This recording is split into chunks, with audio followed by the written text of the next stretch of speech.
Guyana's chief elections officer arrested. Tonight, Keith Lowenfield's attorney, Nigel Hughes, speaks out. A surge in domestic abuse affecting as many as 1 in 3 Caribbean women. We'll talk to the president of the National Organization of Women of Barbados about this alarming situation. Jamaican Member of Parliament Lisa Hanna announces her candidacy for president of the People's National Party. Trinidad and Tobago's Prime Minister addresses the United Nations, saying the coronavirus presents a threat of unmatched proportions. Guyana and Jamaica record an increase in new cases and new deaths from COVID-19. At-home classes set to resume for students in Jamaica. We'll have the details. And the island of Barbados is updating its travel protocols for visitors.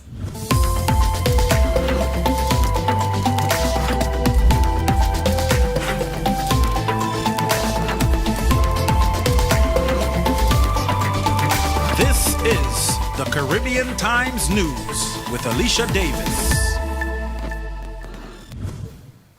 I'm Alicia Davis in New York. Thanks for being with us. We begin with our headline story. Guyana's chief elections officer arrested. Keith Lowenfield is out on bail after being arrested and questioned by police. It's part of an ongoing investigation into alleged electoral fraud. Now, Lowenfield is already facing criminal charges for alleged misconduct in public office and fraud. We spoke with Mr. Lowenfield's attorney, Nigel Hughes, about the arrest. Mr. Hughes, do you feel that your client is being singled out here? Oh, absolutely. Absolutely, without a doubt. This investigation wasn't even triggered by a complaint to the Guyana Police Force. When the private criminal charges were brought, we pointed that fact out to the magistrates at the time. And we indicated that there hadn't even been a complaint against him to the police, who were the persons who were responsible for taking taking complaints of this nature, and that this was a private citizen who clearly was affiliated to a particular political party that had brought those charges. And what has happened now is that without a complaint, the DPP has taken over that case and has launched an investigation. No attempt has been made to address the other issues where there have been clear allegations of impropriety in the conduct of the elections, like, for example, deceased people voting, people who are out of the country voting. So it's clear that this investigation is not intended to be an unbiased investigation into the entire electoral process, but seems to particularly target people who are perceived as being on one side of the political fence. And we will have much more with Nigel Hughes coming up later in the show. Now to Jamaica, where Member of Parliament Lisa Hanna has announced her candidacy for president of the People's National Party. In 2020, we have received the resounding messages to be and to become better. It is therefore time for us to look forward, bring back the love, tear down the walls of division, and instead build bridges of human connection and understanding. This must be done with the people, where together we will build a future for Jamaica. If successful, Ms. Hanna would be the second woman to lead the party, the first being former Prime Minister Portia Simpson Miller. Well, turning to Trinidad and Tobago, the Prime Minister addressing the United Nations, Dr. Keith C. Rowley told the UN General Assembly that the coronavirus pandemic presents, quote, an existential threat of unmatched proportions. In his address, he also spoke about security, the harmful effects of climate change, and the participation of women in agribusiness and tourism. We will also continue to encourage the participation of women in agribusiness, agriculture, and tourism, as we remain seized of the fact that women not only undertake the role of ensuring that their families receive the nutrition they need to be healthy, but are sometimes the breadwinners. As a small island developing state, Trinidad and Tobago remains at high risk of being affected by the harmful effects of climate change, which have already been manifested in coastal erosion resulting from the rise in sea level. In this regard, our country continues to place emphasis on multi-pronged approaches for future adaptation to and mitigation of climate change. Now to the death toll in Guyana and Jamaica from the coronavirus. The number of deaths in Guyana climbed to 78 as of Sunday after 2 men and 2 women, all residents of Region 4 and all under the age of 55, died while receiving care at a medical facility. Guyana has recorded 37 deaths so far in the month of September. Meanwhile, Jamaica has recorded one additional COVID-19 related death and 163 new cases in just 24 hours. That brings the COVID-19 death toll there to 89, with more than 6,000 total confirmed cases of the virus. Well, coming up after the break, a surge of domestic violence across the Caribbean. We are going to talk with the president of the National Organization for Women of Barbados about this alarming problem. And later in the show, we will have more on the arrest of Guyana's chief elections officer. Our interview with Keith Lowenfield's attorney is coming up. Since the coronavirus, global travel seems risky. But with Promo Caribbean, you don't have to worry. Our COVID-19 alerts feature, coupled with our comprehensive travel guide featuring over 20 countries, contains all you need to keep updated and safe during the pandemic. Whether it's Belize, Barbados, Haiti, or Guyana, our travel guide has all you need from safe places to eat, transport options, pharmacies, embassies, hotels, and Airbnbs. Not feeling well? You could take the COVID self-assessment test on our app. If you happen to be in the Caribbean or are looking to travel during these uncertain times, then Promo Caribbean is going to be your best friend. Today more than ever, you need to stay informed and stay safe. With Promo Caribbean, you don't have to worry. We've got you. Download the app from the App Store or Play Store now.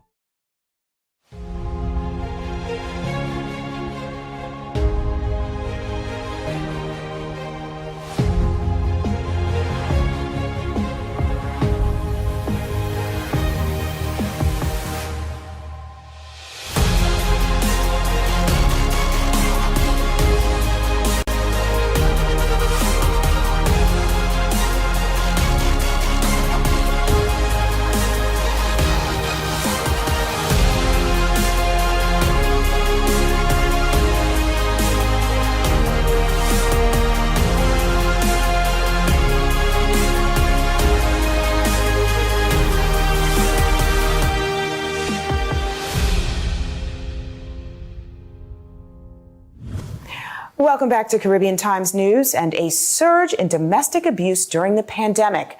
According to UN reports, 1 in 3 women in the Caribbean will experience domestic violence.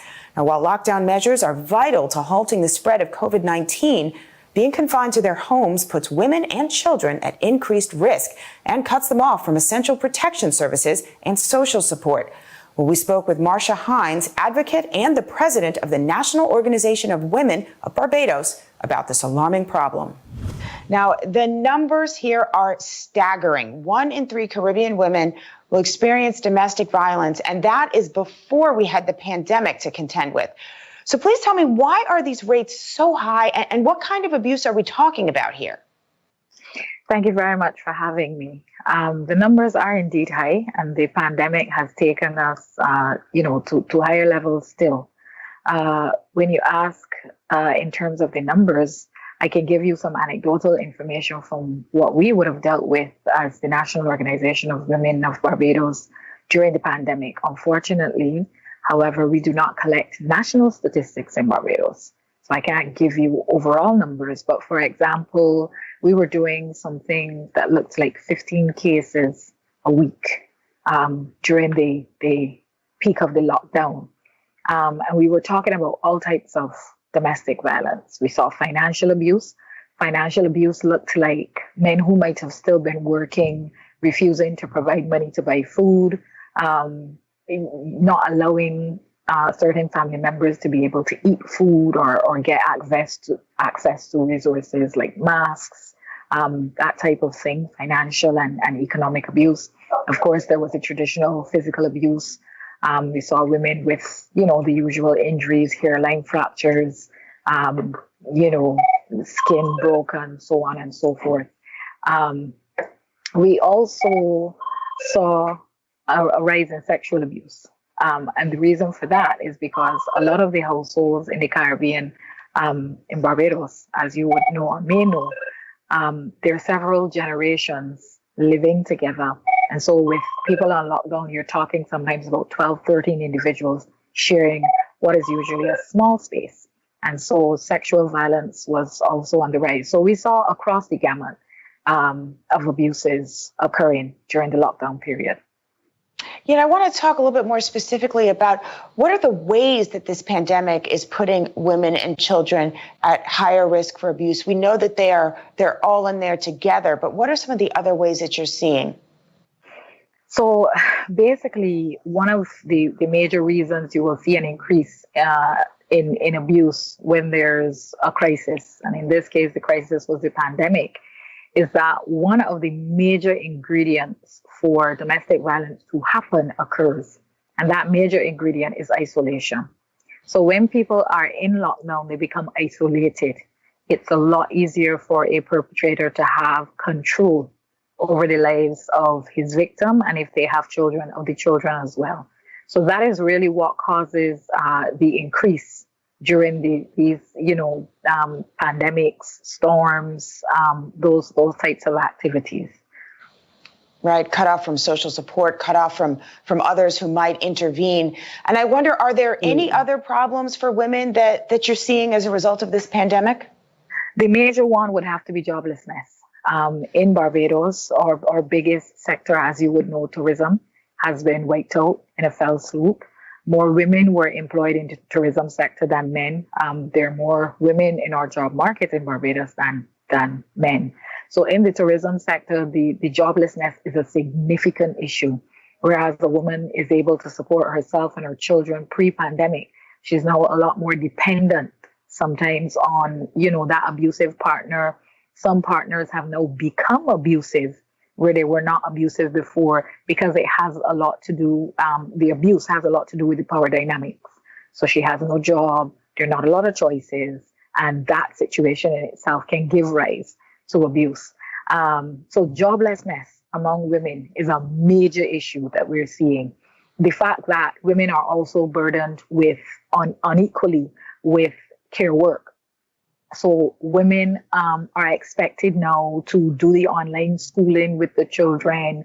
They're expected, if they have elderly relatives, to be responsible. And like I just said, you're doing that in an environment where you don't have financial resource. So that as well is one of the major issues that's being caused for women coming out of the pandemic.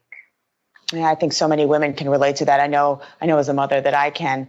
So what is your message to women who are experiencing this kind of violence? I mean, what can they do to protect themselves and their children? Well, what my advice always is to women is that you have to sit with yourself and you have to ask yourself, what do you want? Because even as an advocate attached to the National Organization of Women, I do not get to choose what a woman wants to do. The reality of this situation is that there are reasons sometimes why women stay. And my job becomes to allow them to stay safely, or, in more of a safe way. And there are some women who want to get out. And so my first advice to women always is sit in a corner with yourself and get a sense of what you want. When you know what it is that you want, do not be afraid to reach out for help. You can contact, the various organizations in your country dealing with these issues. Of course, the police force should always be seen as a first resort.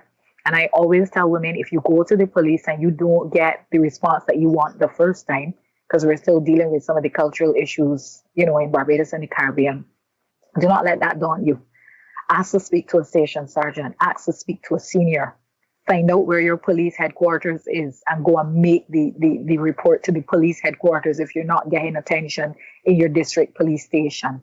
I always tend to tell women friends are a good first point. So if you have a really strong friend that was in your life for a long time, that's usually a good place to start to look for support. Work is another good place.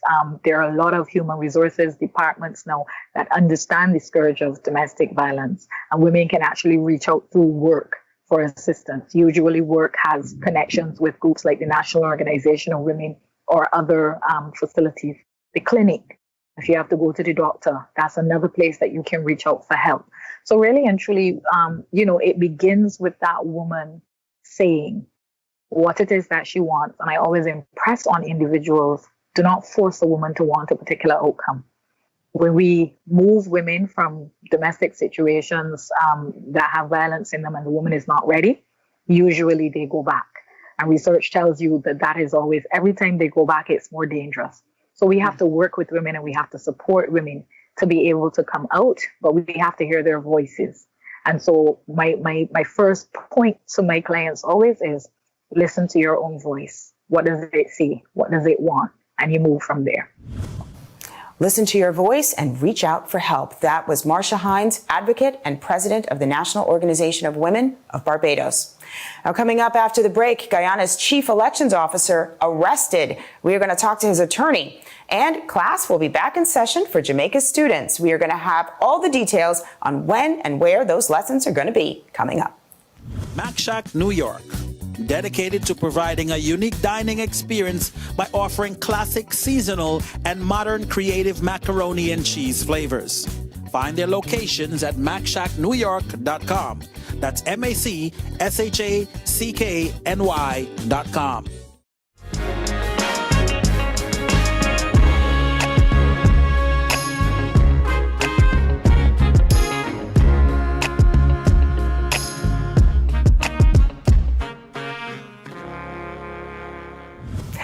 Welcome back to Caribbean Times News. Guyana's chief elections officer, Keith Lowenfield, has been arrested as part of an ongoing investigation into alleged electoral fraud.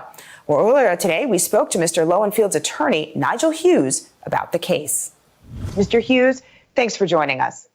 Pleasure to be here. Good to meet you. Nice to meet you, too. And now, over the weekend, Guyana's chief elections officer and your client, Keith Lowenfield, was arrested and several charges were filed against him. Tell us what happened and what charges he's facing.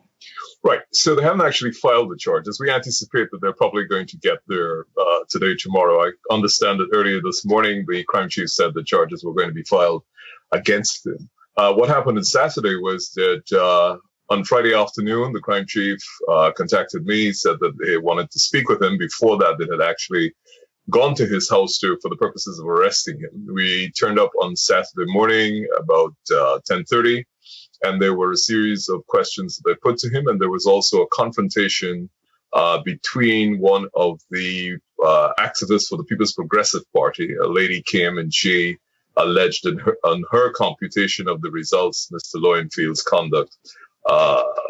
He disclosed what she said was fraud. He was then placed on bail and invited to return this morning, which he did at 8:30, when they asked for a sample of his handwriting, which he declined to provide. And he has to return on Wednesday morning. The basis of this, of course, is that you know that the elections results are disputed. They are going to become the source of two court cases that have been filed so far. So there are two actions that have been filed to set aside the election results. And Mr. Lowenfield, who is the chief elections officer, no doubt is going to be a principal witness in that case, not necessarily for a party, but of course, the matters which were under his jurisdiction are going to become an essential part of the case. I suspect that the basis for this being done at this stage is that, one, given the trial is going to come up, they want to institute charges so that they will allege that by the time he comes to testify, he's facing criminal charges and allegations of criminal conduct. And also, after having filed the charges, I'm sure that there's going to be an application from the government commissioners to have him interdicted from duty. So the purpose of this is twofold. One, the interdiction from duty, so he can no longer act as chief elections officer going forward. And two, of course, they want to be able to say that he is facing criminal charges were he to testify in either of those election petition cases. And so I'm trying to understand, what evidence did the Criminal Investigation Department uncover that they say has led to the police to detain him? They didn't provide him with anything other than letters that they allege he wrote to the chairman of the Guyana Elections Commission and responses that she gave to him. At the end of the day, the result that was declared was based on the results that he provided to the chairman. So it's very curious what they are doing. And now, is jail time a real possibility here? And if so, how much time would he be looking at? Well, the offenses for which he's been charged, and these are in the private criminal charges. They haven't actually filed any current charges by the state. Private criminal charges are brought by a private member of the public against him. Those are the existing charges that exist. Those are the existing charges. In the case of misconduct of public office, if that goes to trial on indictment, he can face up to life. In the case of the other two, he can face 10, 15 years. And Now, I'm sorry, I please. didn't mean to cut you off. No, not at all. Please go ahead. Well, I was just going to ask that the opposition party, the APNU, has alleged that the governing PPP committed fraud. So why hasn't anyone from the PPP been arrested? Welcome to Guyana. Other than that, which is it sounds facetious, but it is welcome to Guyana, because there are clear cases where I know that there were death certificates that were submitted, and I understand that the Immigration Department also provided information that showed several of the people who purported to vote were actually out of the country on the day that they were alleged to have voted. That to me should properly form part of a criminal investigation. I do not know why it has not formed part of the criminal investigation. The police did not actually have a complaint in this case. What happened is in the present case was that one of the PPP persons who brought the private criminal action against Mr. Lowenfield, after we invited the Director of Public Prosecutions to review the charges, because when they brought them, they didn't have any witnesses, they didn't have any statements, they said they wanted to bring 188 people. And the Director of Public Prosecutions, by her previous conduct where a private criminal charge had been filed against the chairperson of GCOM, had withdrawn those charges within 2 to 3 days of them being filed.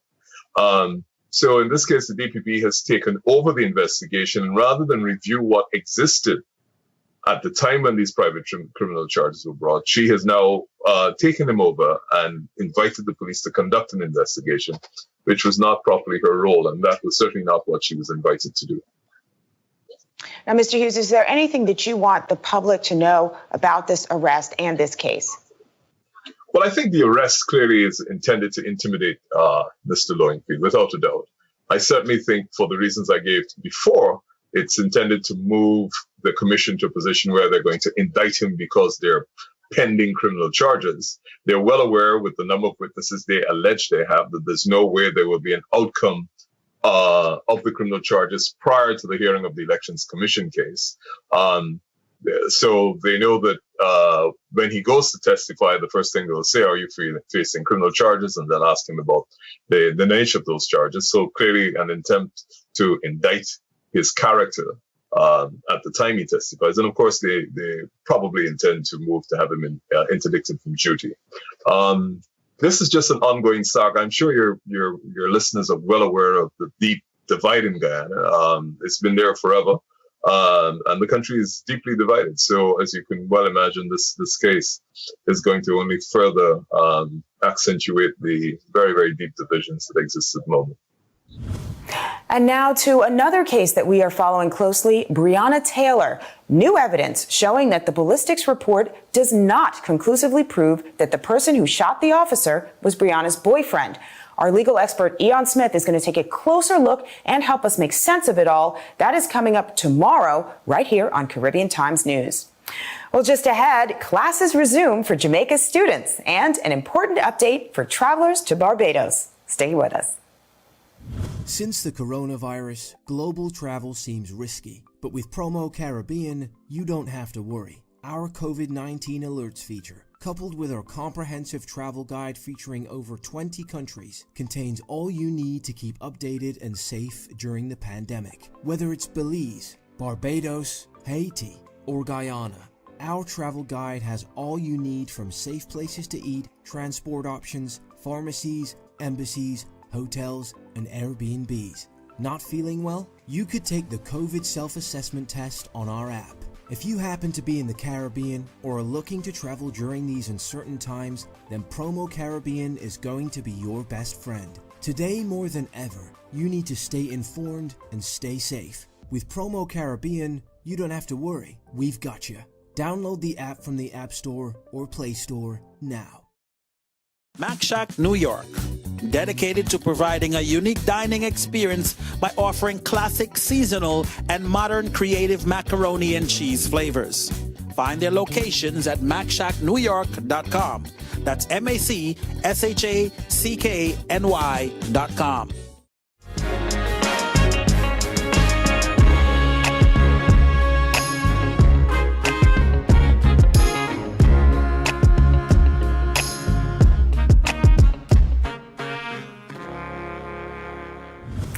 Welcome back to Caribbean Times News. And at-home classes set to resume for Jamaica students. As coronavirus cases spike, the Ministry of Education is announcing that face-to-face lessons will be delayed, but at-home learning will begin October 5th. Students are going to be able to access their lessons virtually via television, radio, and cable, and through the delivery of printed materials. According to the Education Minister, approximately 20,000 teachers have been trained in use of the virtual system. And finally, in tonight's Caribbean Moment by Caribbean Journal, the island of Barbados announcing an update to its travel protocols for visitors. The biggest change features tightened testing requirements and required daily self-temperature checks throughout a visitor's stay. Barbados is going to require a negative COVID-19 PCR test within 3 days before arrival for all visitors from medium and high-risk countries. Now, those countries include the United States, France, the Netherlands, and the United Kingdom, among others. Those visitors are going to be limited to the grounds of their hotel or their accommodations until they pass a second COVID-19 test 2 to 3 days after their arrival. The new protocols are going to take effect October 1st. And we want you to share your Caribbean moments with us. Send us your videos and your photos. You can direct message us on Facebook or Instagram at CaribbeanTimesNews.com. And for all the latest news updates, don't forget to subscribe to our YouTube channel, Caribbean Times News. Well, that does it for this edition of Caribbean Times News. To all of our viewers all across the Caribbean and all around the world, thank you for watching and good night.